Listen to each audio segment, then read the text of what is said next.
बाळूमामाची कथा एकदा नक्की ऐका. बाळूमामाची कथा ऐकल्याने घरातील गरिबी दूर होते. बाळूमामांचा जन्म धनगर वाड्यात झाला. लहानपणापासून ते अत्यंत दयाळू, धार्मिक आणि जनावरांवर प्रेम करणारे होते. ते मेंढ्यांचा कळप घेऊन गावोगावी फिरत असत आणि गरजू लोकांना मदत करत असत. त्यांच्या आशीर्वादाने अनेकांचे दुःख दूर झाले. आजारी पडलेले लोक बरे होऊ लागले आणि जनावरांचे सुद्धा संरक्षण होऊ लागले. अशा अनेक श्रद्धापूर्ण कथा सांगितलेल्या आहेत. त्यांनी नेहमी सत्य, सेवा, दया, साधेपणा आणि ईश्वर भक्तीचा संदेश दिला आहे. त्यांच्या कार्यामुळे हजारो लोक त्यांना संत मानू लागले. कोल्हापूर जिल्ह्यातील आदमापूर हे त्यांचे प्रमुख तीर्थक्षेत्र आहे. आजही लाखो भाविक तेथे दर्शनासाठी येतात. श्री बाळूमामांची कथा श्रद्धेने ऐकणाऱ्या व वाचणाऱ्या भक्ताच्या जीवनातील संकटे, अडचणी आणि काही समस्या दूर होतात, अशी भक्तांची श्रद्धा आहे. बाळूमामाच्या कृपेने मनाला शांती, धैर्य, समाधान आणि ईश्वरभक्ती प्राप्त होते. जो भक्त निस्वार्थ भावाने त्यांचे नामस्मरण करतो व कथा श्रवण करतो, त्याच्यावर बाळूमामांची कृपा दृष्टी राहते, अशी भाविकांची परंपरागत मान्यता आहे. तसेच बाळूमामा हे एक देवमाणूस आहेत. बाळूमामांचं स्वतः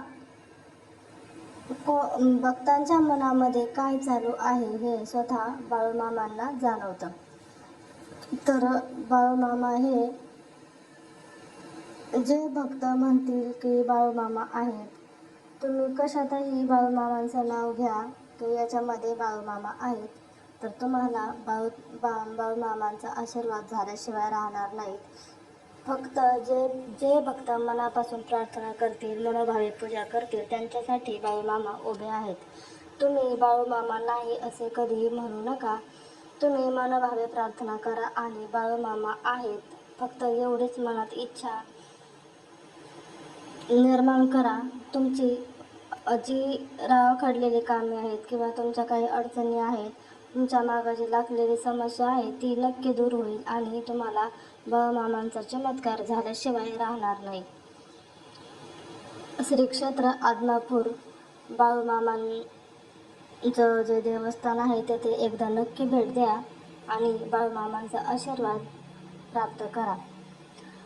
तर बाळूमामांचे जे गावोगावी धनगरी लोक असते ते मेंढ्या घेऊन जातात. तर गावोगावी त्यांची बघा भंडारासुद्धा घातला जातो. तर इतके मनोभावेप्रमाणे लोक त्यांची पूजा करतात. तर जो माणूस बाळूमामा आहेत असं मानतो, तर त्यांच्यासाठी बाळूमामा उभे आहेत आणि माणसाच्या मनातलं सुद्धा बाळूमामांना समजतं. अशा कित्येक तरी घटना घडून आलेल्या आहेत. काही काही गावामध्ये ह्या गावी त्यांचा भंडारा जर झाला तर त्यांच्या म्हणजे मेंढ्याला चारायसाठी शेती वगैरे असं चारा ते दिला जायचा. आणि आज या एका गावामध्ये त्यांचा भंडारा असला ना, तर त्या मेंढ्यांना त्या गावाने पुढच्या गावामध्ये नेऊन घालायचं. तर त्या गावाचं बघा चांगलं झाल्याशिवाय राहणारच नाही. तर आम्हाला सुद्धा स्वतः अनुभव आहे, कारण माझ्या माहेरामध्ये ते मेंढ्या होत्या बाळूमामांच्या, तर त्या आलेल्या होत्या. तर इतकी लोक श्रद्धेने भावेने इतकी लोक रोज यायची. तर तिथं त्यांचा मोठा भंडारा असायचा आणि कीर्तन वगैरे पण असायचे. एक मोठ्या शेतामध्ये ते चालू होतं पहा. तर त्याला 4-5 वर्ष झाली तेव्हा त्यांच्या मेंढ्या आलेल्या. पण त्या गावाचं पूर्ण झालं ना, तर त्यांना जोपर्यंत राहायचं ते तिथंच तोपर्यंतच थांबते. तर आपण किती जरी म्हणलं आमच्या गावाला चला, आमच्या गावाला चला, तर ते काही येत नाहीत. त्यांची जिकडं श्रद्धा असते, भाव असते, ते तिकडंच जातात. तर परत बघा, माझ्या माहेरामध्ये 4-5 वर्षापूर्वी आलेल्या होत्या त्या मेंढ्या.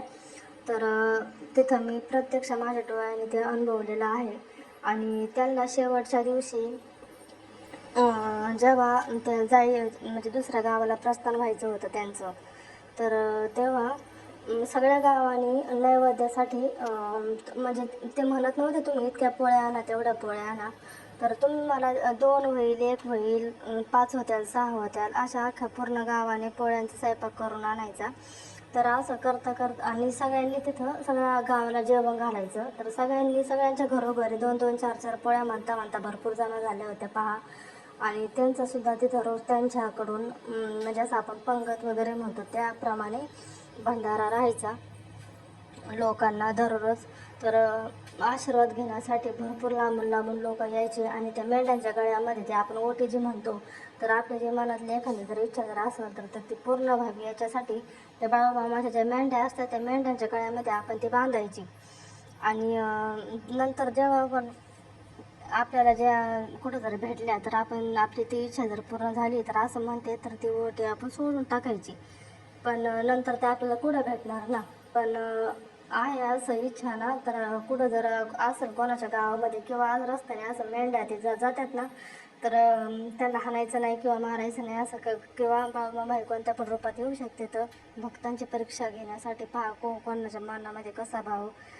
तर मेंढ्या कोणत्याही असो, हे बाळूमामांचे बघा, ते स्वतः मेंढ्या पाळत होते.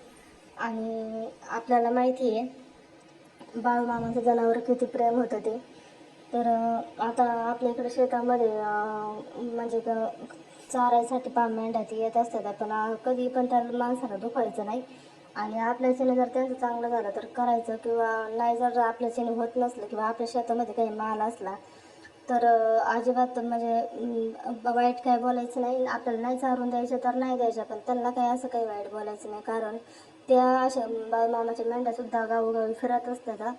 त्याच्यामुळं आपण कोणाला वाईट म्हणायचं नाही किंवा वाईट दुखायचं नाही. आपल्याच्याने जे चांगलं कार्य झालं तर करायचं किंवा नाही करायचं. तर याच्यासाठी मी तुम्हाला सांगते का, तर कारण बाळूमामाच्या मेंढ्यासुद्धा ह्या गावात त्या गावी फिरत असतात. आपल्याला वाटतं की बाकीच्या जे मेंढ्या असतात त्याच आहेत म्हणून आपण एखाद्या वेळेस काहीतरी बोलून जातो. तर तसं काही करायचं नाही. तर जसं शक्य होईल तसं भक्ती तुम्ही मनात करा. असं नाही का देवाच्याच ठिकाणी जायला पाहिजे असं काही नाही आहे. तुम्ही मनामध्ये सुद्धा फक्त असं ठरवा की बाळूमामा आहेत किंवा आपल्या ज्या देवावरती श्रद्धा असेल तो देव आहे, आणि तुम्ही फक्त मनोभावे प्रार्थना करा. तुम्हाला तुमची ती इच्छा किंवा तुम्हाला चमत्कार झाल्याशिवाय अजिबात राहणार नाही. आणि मनापासून प्रार्थना करायची. आणि बाळूमामा फक्त मनामध्ये, ध्यानात, श्वासामध्ये, प्रत्येक ठिकाणी हा जो पूर्ण जीव आहे सजीव, प्रत्येक ठिकाणी त्यांचा श्वास आहे आणि प्रत्येक ठिकाणी बाळूमामा आहेत. आणि फक्त म्हणायचं तुम्ही का बाळूमामा आहेत. श्री स्वामी समर्थ. बाळूमामा महाराज की